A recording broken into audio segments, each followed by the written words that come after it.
સુરતમાં વાલીઓ માટે લાલબત્તી સમાન કિસ્સો. પિતાએ ફ્રી ફાયર ગેમ રમવા અંગે ઠપકો આપતા 3 સંતાનોએ અડધી રાતે ઘર છોડ્યું. પરિવાર સૂઈ રહ્યો હતો ત્યારે 3 સગીર ભાઈ બહેન ઘરમાંથી 15,000 રૂપિયા લઈને જતા રહ્યા. છેલ્લે સુરત રેલવે સ્ટેશનમાંથી મુંબઈ જતી ટ્રેનમાં ચડતા દેખાયા. ઓનલાઈન ગેમની આદત બાળકોના માનસિક સ્વાસ્થ્ય પર માઠી અસર કરે છે.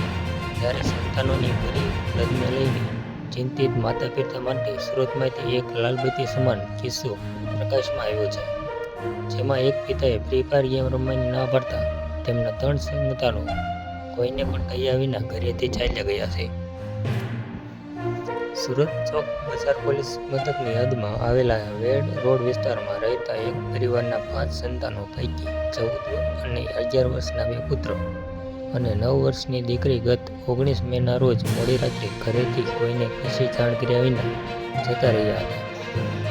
આ મામલે બાળકોના પિતાએ ચોક બજાર પોલીસ મથકમાં ફરિયાદ નોંધાવતા પોલીસે તપાસ હાથ ધરી છે. પોલીસની પ્રાથમિક તપાસ સામે એવું છે કે બાળકોના પિતા વતનમાં ગયા ત્યારે પોતાનો મોબાઈલ સુરત સ્થિત ઘરે ભૂલી ગયા હતા. આ દરમિયાન સંતાનોના હાથમાં મોબાઈલ જતા તેઓ મોબાઈલ પર ફ્રી ફાયર ગેમ રમવા લાગ્યા હતા. જ્યારે પિતા ઘરે પરત કર્યા ત્યારે બાળકો ભણવામાં ધ્યાન આપવાની જગ્યાએ આખો દિવસ મોબાઈલમાં જ મશગુલ રહેતા હતા. આથી પિતાએ બાળકોને મોબાઈલ ગેમ રમવા બાબતે ઠપકો આપ્યો હતો.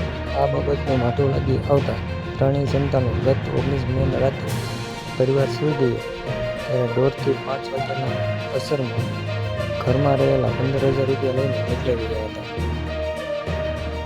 સવારે ઉઠીને જોતા બાળકો ન દેખાતા પરિવારે શોધખોળ હાથ ધરી હતી.